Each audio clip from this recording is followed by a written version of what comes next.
الحمدللہ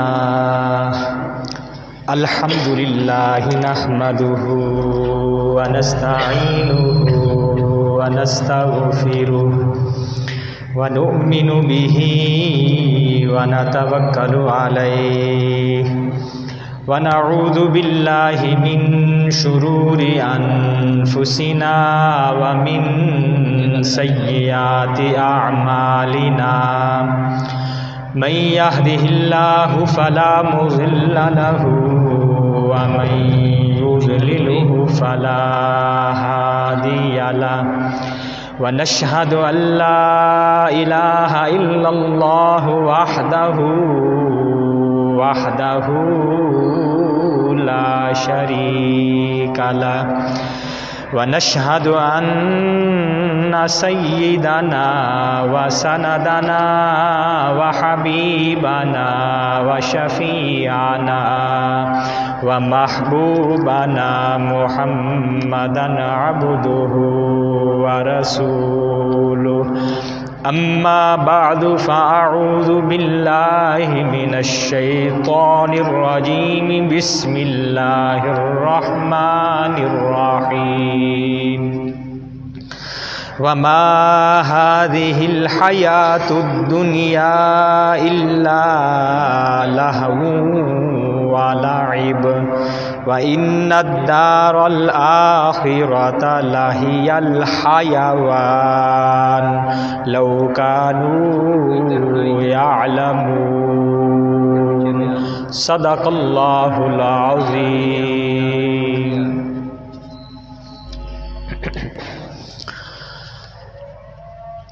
محترم دوستو، بزرگوں، تھوڑا جا آواز تو کرا۔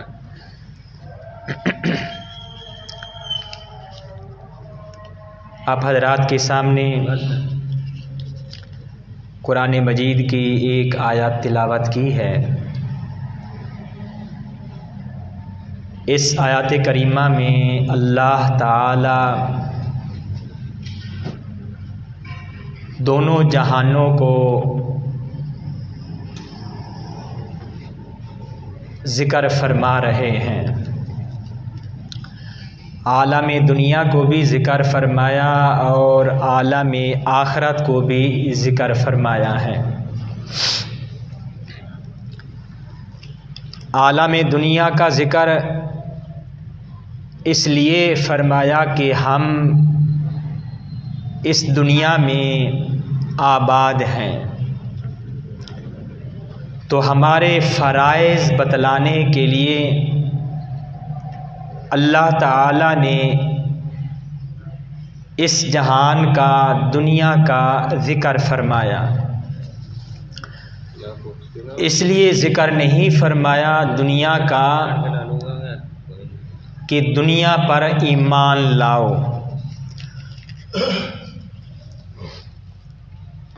کیونکہ ایمان جو ہوتا ہے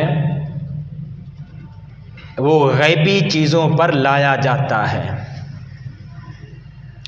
تو دنیا چونکہ ہمارے سامنے ہے، تو دنیا پر ایمان لانے کے لیے دنیا کا ذکر نہیں فرمایا، بلکہ دنیا کا اس لیے ذکر فرمایا کہ تمہارے اوپر کیا کیا فرائض ہیں، وہ فرائض بتلانے کے لیے اللہ تعالی نے اس دنیا کا ذکر فرمایا ہے۔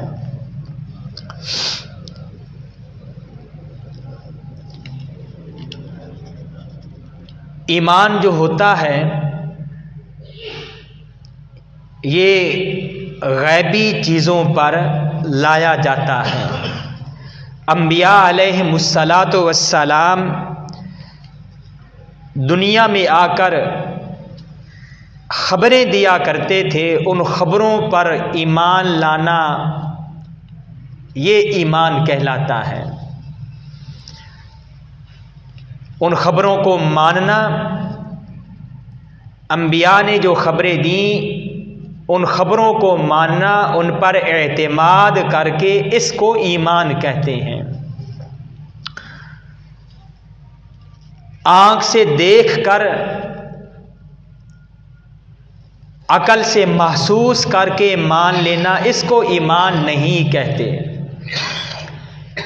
مثال کے طور پر صبح کے وقت سورج نکلتا ہے تو کوئی آدمی یہ کہے کہ میں اس سورج پر ایمان لایا کہ اس کو میں اپنی آنکھوں سے دیکھ رہا ہوں کہ یہ نکل رہا ہے، طلوع ہو رہا ہے، تو اس کو ایمان نہیں کہتے۔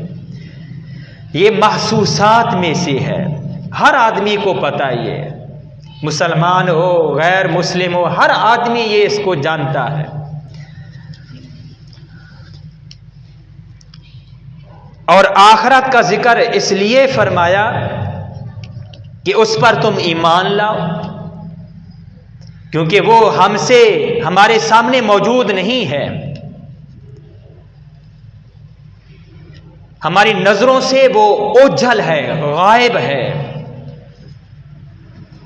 اس عالم آخرت کی پہلی جو منزل ہے وہ عالم برزخ ہے، جسے قبر کہا جاتا ہے۔ اس قبر کے اندر کیا ہو رہا ہے، کیا نہیں ہو رہا، وہ نہ تو ہم اپنی عقل سے محسوس کر سکتے ہیں، نہ ہی اپنی آنکھ سے دیکھ سکتے ہیں۔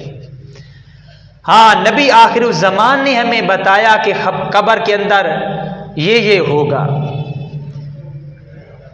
مرنے کے بعد پھر میدان محشر قائم ہوگا، جنت کا وجود، جہنم کا وجود، ان تمام چیزوں پر ایمان لانا، ان تمام چیزوں کو ماننا، اسے ایمان کہا جاتا ہے۔ تو اللہ تعالی نے دونوں جہانوں کا ذکر فرمایا، دنیا کا بھی اور آخرت کا بھی۔ دنیا کا اس لیے ذکر فرمایا کہ تمہارے اوپر جو فرائض ہیں، جو واجبات ہیں، ان فرائض کو پورا کرو، واجبات کو پورا کرو، ادا کرو۔ بعض ایسی قومیں بھی گزری ہیں کہ جنہوں نے عقل پر بھروسہ کیا کہ جو ہمیں عقل کہے گی بس اسی کو ہم نے ماننا ہے۔ اس لیے ایسی قومیں جنہوں نے عقل کو اپنا خدا مان لیا، وہ ناکام ہوئی، ہر جگہ پر انہوں نے ٹھوکریں کھائیں۔ ان چیزوں کا تعلق وحی کے ساتھ ہے۔ وحی آ کر ہمیں بتاتی ہے کہ عالم برزخ میں، قبر میں یہ ہوگا، قبر میں یہ ہوگا، اور مرنے کے بعد کیا کیا حالات آئیں گے، جنت ہے، جہنم ہے، سب کچھ ہے، یہ ہمیں وحی نے آ کر بتلایا، انبیاء نے آ کر ہمیں خبریں دی۔ تو دنیا بھی ہے، آخرت بھی ہے۔ بعض ایسی قومیں گزری ہیں کہ جنہوں نے آخرت کا بالکل انکار کر دیا اور یہ کہا کہ آخرت کوئی شے نہیں ہے، بس صرف اور صرف یہی دنیا ہی ہے۔ جو آدمی پیدا ہوا اور پھر اس کے بعد مر گیا، بس فنا ہو گیا، ختم ہو گیا، سب کچھ یہی دنیا ہی ہے۔ انہوں نے اپنے لیے صرف اور صرف دنیا کو ہی سمجھا، اس لیے موت کو بھول گئے، آخرت کو بھول گئے، حساب کتاب کو بھول گئے، موت کو بالکل انہوں نے بھلا دیا، کیونکہ ان کے سامنے صرف دنیا ہے۔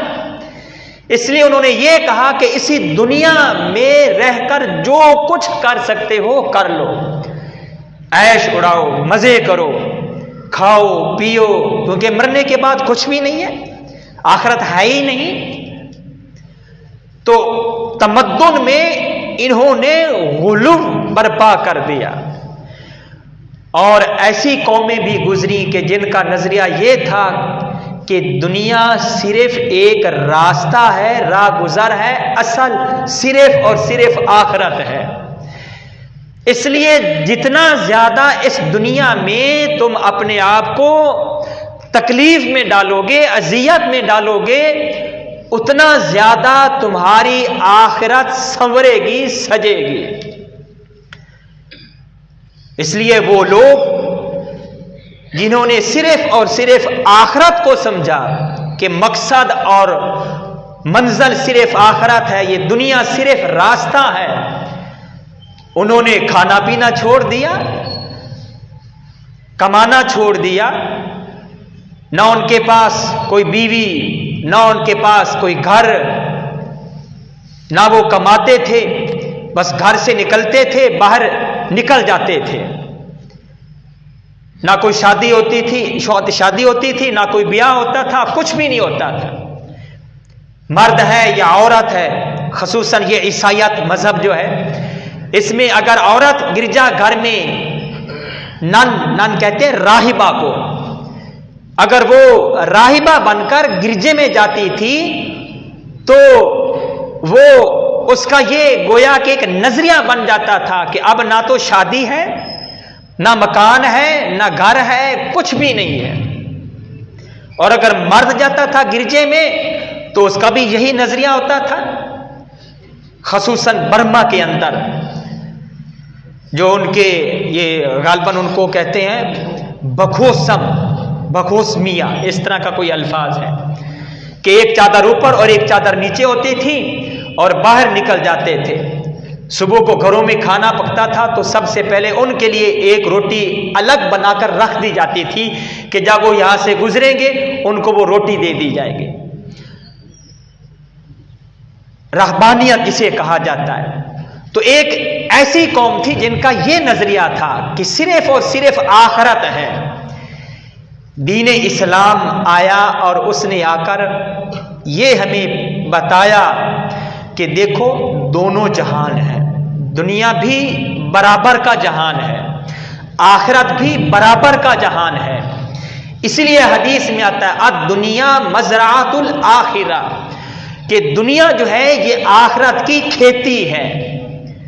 دنیا کے اندر ایک کاشتکار آدمی ہوتا ہے، زمیندار ہوتا ہے، جب وہ کاشت کرتا ہے تو سب سے پہلے زمین کو ہموار کرتا ہے، اس میں ہل چلاتا ہے، اور پھر اس کے بعد جب اس کو نرم کرتا ہے اس میں بیج، اچھا بیج ڈالتا ہے، پانی پھر اس میں لگاتا ہے، اور پھر بڑی محنت کرتا ہے، مشقت اٹھاتا ہے، کبھی دن کو کبھی رات کو اس کی رکھوالی کرتا ہے، اس کی حفاظت کرتا ہے۔ جتنا زیادہ اچھا اس میں بیج ڈالتا ہے اتنا زیادہ اچھا اس کو پھل ملتا ہے۔ تو اللہ نبی کریم صلی اللہ علیہ وسلم نے فرمایا یہ دنیا بھی آخرت کی کھیتی ہے، یہ دنیا ہمارے لیے کھیتی ہے آخرت کے لیے۔ اب کاشتکار جو ہوتا ہے، زمیندار جو ہوتا ہے، جب وہ کاشت کرتا ہے، بیج جب ڈالتا ہے تو 3-4 ماہ کے بعد، 6 ماہ کے بعد اس کو غلہ ملتا ہے، پھل ملتا ہے۔ تو ایسے ہی یہ دنیا جو ہے اس میں جیسا ہم بیج ڈالیں گے، اچھا بیج ڈالیں گے، آخرت میں ہمیں اچھا پھل ملے گا۔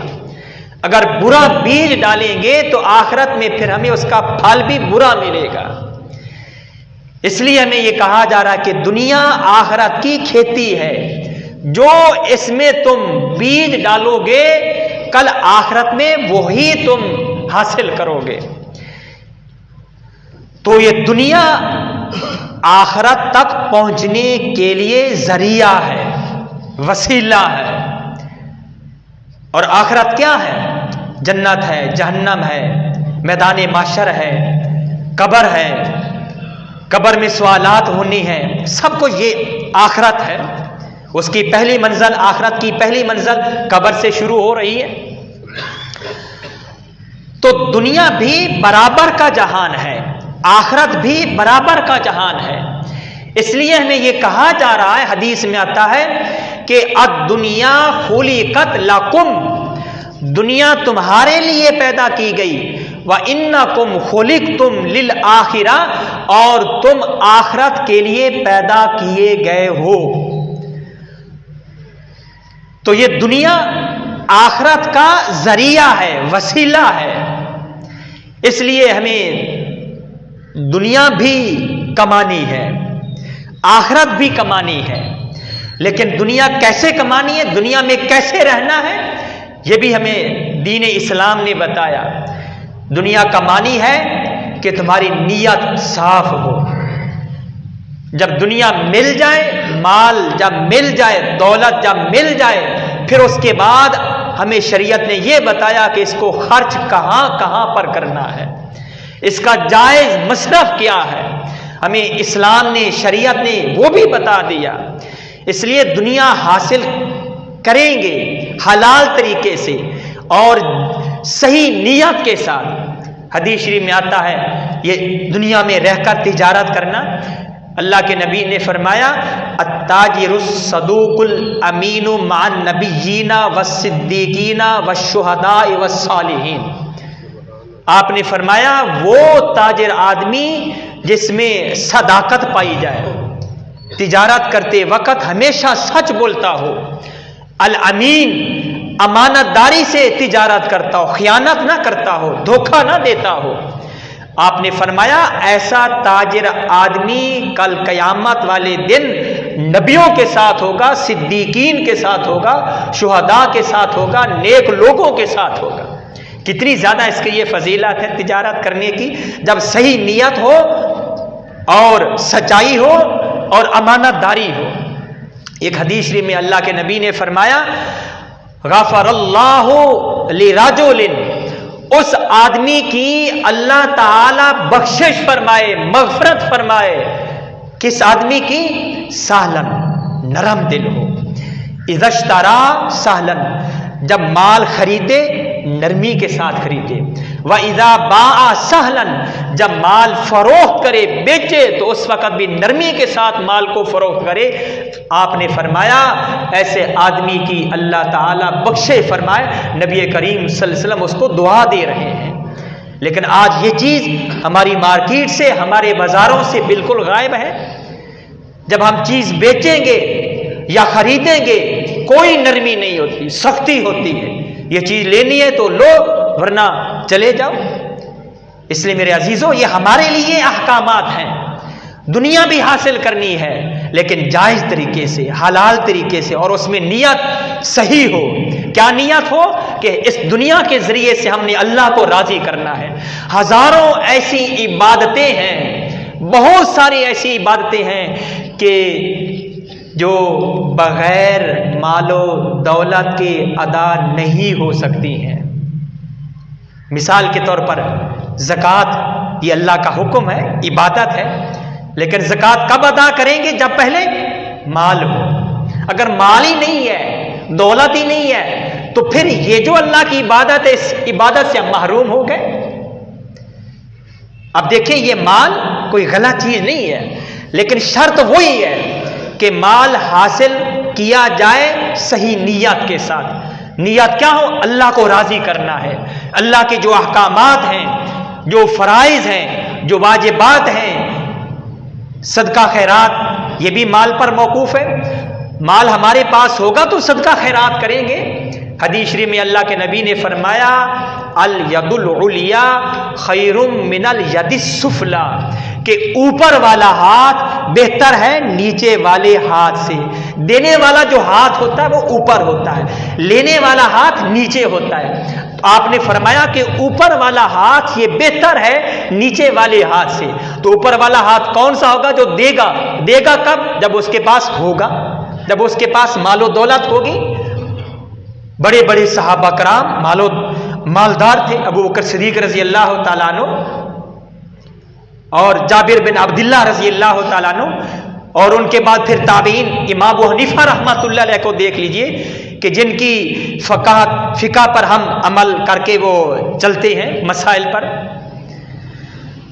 بڑے مالدار تھے یہ امام ابو حنیفہ رحمۃ اللہ علیہ، ان کے کارخانے تھے، کوئی ایک آدھ دکان نہیں تھی، بہت بڑے کارخانے تھے۔ ان کا مال دوسرے ملکوں میں سپلائی ہوتا تھا، اور ان کی ایک مجلس تھی، علماء اس میں تھے، مفتیان کرام اس میں تھے، مفسر تھے، محدث تھے، جو مسائل کا استنباط کیا کرتے تھے، اجتہاد کیا کرتے تھے۔ 7-8 دن جب لگتے تھے، آخر میں جو نچوڑ ہمارے سامنے، جو ان کے سامنے جو ایک نچوڑ نکلتا تھا، خلاصہ نکلتا تھا، وہ مسئلہ ہمارے سامنے انہوں نے پیش کیا، اور پھر ان کو تنخواہیں دیا کرتے تھے۔ آج کے حساب سے ایک ایک عالم کی تنخواہ 2-2 لاکھ ان کی تنخواہ تھی، کسی کو 2000۔ اس زمانے میں جب، کیونکہ یہ تابعی تھے، انہوں نے صحابہ کی زیارت کی امام حنیفہ رحمۃ اللہ علیہ نے، تو ان کے بڑے بڑے واقعات ہیں، ان کے پاس بڑا مال تھا، تو فی نفسی ہی مال دولت یہ کوئی بری چیز نہیں، اگر یہ بری چیز ہوتی تو شریعت اس کی مذمت کرتی، صحابہ کرام مالدار نہ ہوتے۔ لیکن ایک بات ذہن میں رکھیں، بعض آیات مبارکہ میں، قرآن مجید میں بعض جگہ پر اللہ تعالیٰ نے مال کی مذمت بھی فرمائی ہے اور مدح بھی فرمائی ہے، تعریف بھی فرمائی ہے۔ کس مال کی مذمت فرمائی؟ انما اموالکم و اولادکم فتنہ، یہ ایک طرح کی مذمت ہے۔ تو یہ کس مال کی مذمت فرمائی؟ کس دنیا کی، کس دولت کی مذمت فرمائی؟ جو ہمیں آخرت سے غافل کر دے، جو ہمیں یہ بھلا دے کہ مرنا بھی ہے، جو ہمیں یہ بھلا دے کہ لوگوں کے حقوق ہے، جو ہمیں یہ ایسا مال جو ہمیں بھلا دے کہ رشتہ داروں کے بھی حقوق ہے، غرباء کے بھی حقوق ہیں، ایسا مال، ایسی دولت، ایسی دنیا کی اللہ تعالیٰ نے مذمت فرمائی ہے۔ لیکن تعریف بھی فرمائی ہے کس مال کی، کس دنیا کی؟ جو ہمارے لیے آخرت تک پہنچنے کا ذریعہ بنے۔ ایک صحابی غالباً جابر بن عبداللہ رضی اللہ تعالیٰ عنہ ہے، گھر میں آئے، بڑے مالدار متمول صحابی تھے یہ۔ بیوی نے دیکھا کہ ان کا چہرہ پریشان حال ہے، بڑے پریشانی کے عالم میں ہے، تو پوچھا کہ کیا مسئلہ، آپ کیوں پریشان نظر آ رہے ہیں، غمگین کیوں نظر آ رہے ہیں؟ تو فرمایا کہ مال، میرے خزانے میں مال بہت زیادہ ہے، اس کی وجہ سے میرے دل کے اوپر ایک قسم کا بوجھ ہے۔ اندازہ لگائے آج ہماری کیا حالت ہے، بس آئی جائے آئی جائے آئی جائے۔ تو بیوی بھی صحابیہ تھی، نیک تھی، صحابیہ تھی، انہوں نے کہا کہ اس میں پریشانی والی کیا بات ہے، اللہ کے راستے میں خرچ کر دو، بوجھ غم خود بخود ہلکا ہو جائے گا۔ تو اٹھے، خزانچی سے کہا کہ آؤ جی شروع ہو جاؤ۔ ساری رات مال غرباء میں، غریبوں میں خرچ کرتے رہے۔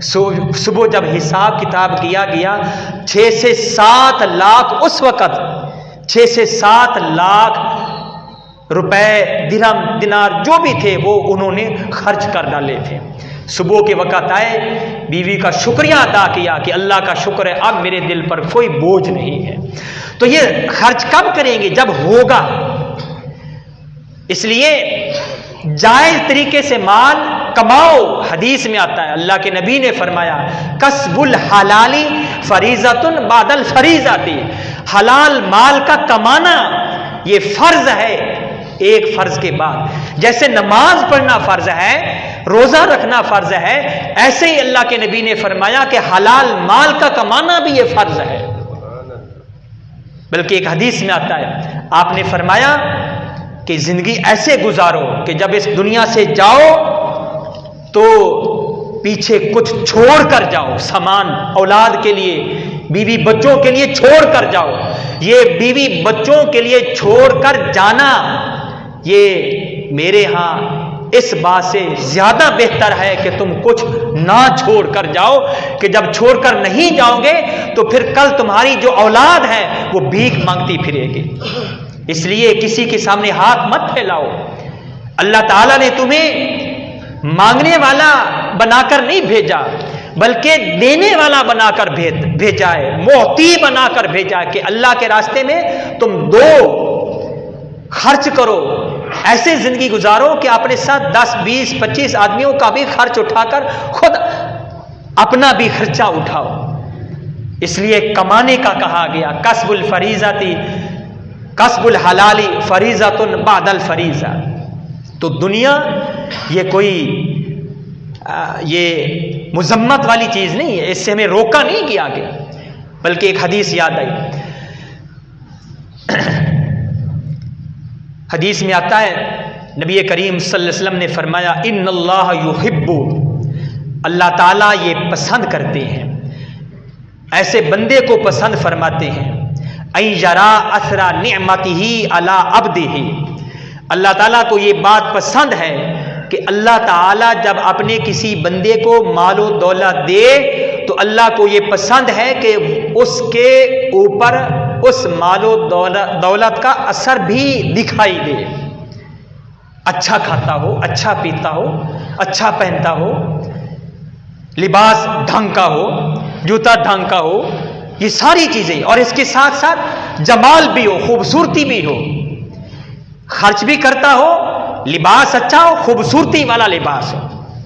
اس لیے یہ استری کرنا یہ کوئی بری چیز نہیں ہے، بلکہ ثواب ہے. یہ اس پر اگر اللہ نے وسعت دی تو استری کرنا، اس پر ہمیں ثواب ملے گا.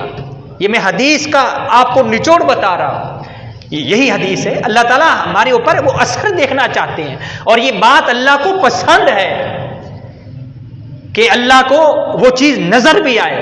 اس میں اللہ تعالیٰ کو خوشی ہوتی ہے، اللہ پسند فرماتے ہیں کہ دیکھو میں نے اپنے بندے کو دیا، وہ کنجوسی نہیں کر رہا، وہ بزدلی سے کام نہیں لے رہا، اپنے اوپر بھی خرچ کر رہا ہے، اپنے بچوں کے اوپر بھی خرچ کر رہا ہے، اپنی بیوی پر بھی خرچ کر رہا ہے، اور لوگوں پر بھی خرچ کر رہا ہے. تو اللہ کو یہ بات پسند ہے، اس لیے خرچ کرنا چاہیے. ربنا آتنا فی الدنیا حسنہ، اے اللہ ہمیں دنیا بھی اچھی عطا فرما، اور وفی الآخرۃ حسنہ، اور ہماری آخرت بھی اچھی بنا، وقنا عذاب النار. اس کے ساتھ ساتھ یہ بھی ہے کہ اے اللہ ہمیں دنیا میں دنیا عطا فرما، لیکن دنیا دل میں نہ ہو، دل سے باہر ہو. ہمیں دنیا میں غافل نہ کر دینا، اتنا دنیا میں مال و دولت میں منہمک نہ کر دینا کہ ہم آخرت کو بھول بیٹھے اور پھر ہمارے لیے جہنم کا عذاب ہو. اس لیے ساتھ ساتھ یہ دعا بھی کی جا رہی ہے وقنا عذاب النار، اے ہمارے رب ہمیں عذاب نار، جہنم کے عذاب سے محفوظ فرما. تو میرے عزیزو، اس پر اللہ کا شکر ادا کریں کہ اللہ نے ہمیں مال و دولت عطا فرمایا ہے، مال و دولت سے نوازا ہے. اس پر اللہ کا شکر ادا کریں. حدیث میں آتا ہے کاد الفقر ان یکون کفرا، کہ بعض اوقات ایسے بھی ہوتا ہے کہ آدمی اتنا زیادہ غریب ہو جاتا ہے کہ وہ کفر تک پہنچ جاتا ہے. اس لیے ایسے فقر و فاقہ سے اللہ ہماری حفاظت فرمائے، اللہ تعالیٰ میں کسی کا بھی محتاج نہ فرمائے. تو اس لیے آج جو میں نے آپ کے سامنے وہ آیت کریمہ پڑھی، وما هذه الحیات الدنیا الا لہو و لعب، دنیا کی زندگی لہب ہے، کھیل ہے، غفلت ہے. تو ہم نے اس میں نہیں پڑھنا، دنیا میں ہم نے اتنا زیادہ منہمک نہیں ہو جانا کہ ہم آخرت سے غافل ہو جائیں. ایک بات یہ بھی ذہن میں رکھیں، یہ بھی قرآن کا توسع ہے، شریعت کا توسع ہے ہمارے لیے، کو کیا ہم کمزور دل ہیں کہ جب ہم کسی چیز کے ساتھ بھی لگ جاتے ہیں. مثال کے طور پر ہمیں مال حاصل ہوا، ہمارے بچے ہیں، ہماری بیوی ہے، جب ان کے ساتھ ہم رہتے ہیں تو دل میں محبت آ جاتی ہے. یہ ایک فطرتی بات ہے، طبی بات ہے. اتنی محبت سے اللہ نے نہیں روکا، ہاں اس محبت سے روکا ہے کہ اتنی زیادہ مال و دولت کے ساتھ، بیوی بچوں کے ساتھ محبت ہو جائے کہ جو ہمارے اوپر فرائض ہیں، واجبات ہیں اللہ تعالیٰ کے، ان کو ہم بھلا بیٹھے، پسے پشت ڈال دیں. اس چیز سے اللہ تعالیٰ نے منع فرمایا، روکا ہے. تو مال و دولت یہ اللہ نے اگر عطا فرمایا ہے، اس پر شکر ادا کرو، اور جو جو اللہ نے حقوق بتائے ان حقوق کو پورا کرو. اب یہی مسجد جو ہے، اس مسجد میں ہم بیٹھے ہیں کیوں؟ اللہ کی عبادت کے لیے. وضو کر کے آئے، وضو کیوں کیا؟ کہ اس سے نماز پڑھیں گے، قرآن مجید کی تلاوت کریں گے. اب یہ وضو یہ وسیلہ ہے عبادت کے لیے، مقصد کے لیے. ہمارا مقصد ہے اللہ کی عبادت کرنا، اللہ کو راضی کرنا. مسجد میں آنے کا مقصد اللہ کی عبادت کرنا ہے. اب یہ مسجد مال ہوگا تو بنے گی. قالینیں جو ہیں، چٹائیاں جو ہیں، اے سی وغیرہ جو کچھ آپ کو نظر آ رہا ہے، ہمیں نظر آ رہا ہے، یہ کب ہوگا؟ جب ہمارے پاس مال ہوگا. گویا کہ یہ دنیا ہمارے لیے آخرت تک پہنچنے کا ذریعہ ہے، اور آخرت یہ عبادت، تو دنیا بھی عبادت ہوگی. اس لیے کہ جو اصل کا حکم ہوتا ہے وہی وسیلے کا حکم ہوتا ہے. وضو یہ عبادت ہوگا، مسجد بھی عبادت ہوگی، کیونکہ اصل مقصد اللہ کی عبادت کرنا ہے. تو بہرحال دنیا میں منہمک نہیں ہونا چاہیے، دنیا باہر ہو۔ اگر دنیا اندر چلی جائے گی، کشتی جو ہے، اگر پانی کشتی کے اندر چلا جائے تو کشتی ہمیں ڈبو دے گی، لیکن اگر پانی باہر رہے تو تیرتے چلے جائیں گے، ہم کامیاب ہو جائیں گے۔ تو بہرحال کہنے کا مقصد یہ دونوں یہ جہان ہیں، آخرت بھی، دنیا بھی، اور آخرت بھی، دنیا کو کمانا یہ بھی باعث عبادت ہے، لیکن شرط یہ ہے کہ جائز طریقے سے ہو، حلال طریقے سے ہو، اور مقصد یہ ہو کہ جو ہمارے اوپر فرائض ہیں، واجبات ہیں، ان کو پورا کرنا ہے، زکوٰۃ، صدقہ خیرات، اور اپنے بال بچے ان کے حقوق اور رشتہ داروں کے حقوق، اس مال کے ذریعے سے غرباء کے حقوق۔ اللہ تعالیٰ ہمیں سمجھنے کی توفیق عطا فرمائے۔